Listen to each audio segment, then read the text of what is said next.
Alors, ce que j'aimerais vous expliquer avec ce vidéo, c'est comment tourner les coins dans la broderie grain d'orge. Alors, on le sait, c'est ce qui est le plus difficile dans la broderie grain d'orge, c'est comment tourner les coins et les garder bien à l'équerre, parce que ce qu'on veut, c'est avoir exactement le même coin des deux côtés. Par exemple, ici, on a le même coin exactement des deux côtés, 4 points ici, 4 points de ce côté-ci, et exactement le même coin à l'équerre.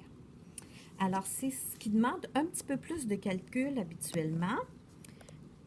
Donc, ici, je dois faire 4 points.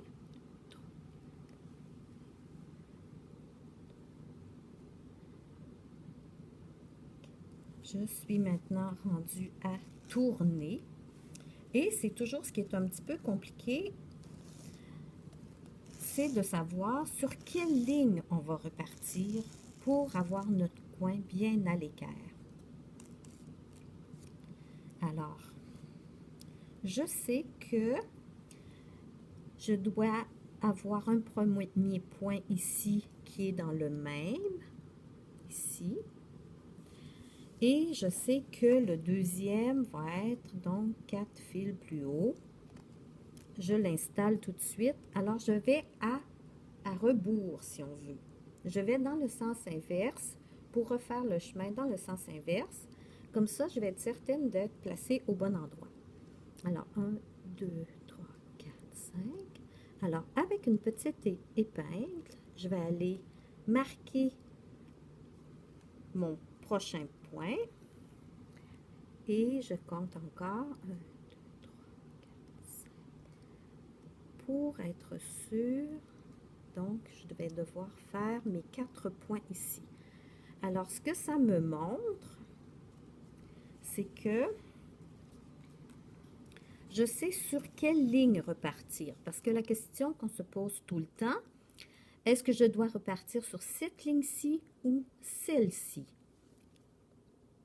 Alors, en faisant le chemin inverse, en venant de ce côté-ci et en remontant, je peux voir que je dois partir exactement sur cette ligne-ci pour être bien à l'équerre.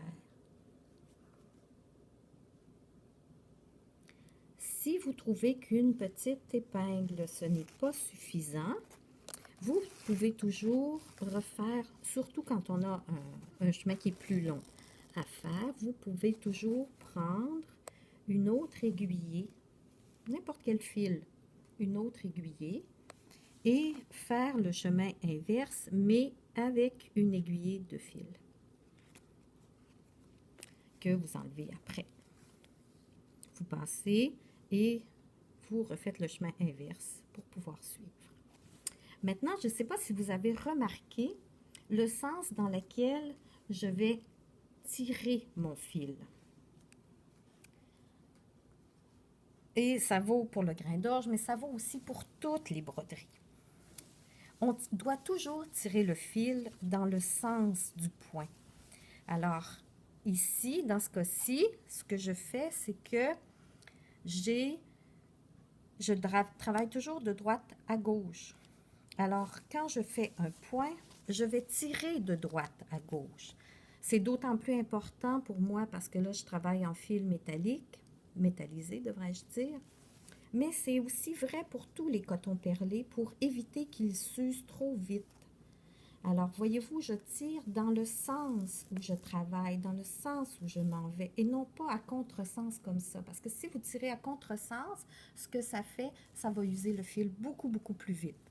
De cette façon-là aussi, comme on n'est jamais obligé de tourner le fil, donc ça évite les petits tortillons désagréables qui font des nœuds et qui exercent notre patience. Voilà, le coin est tourné.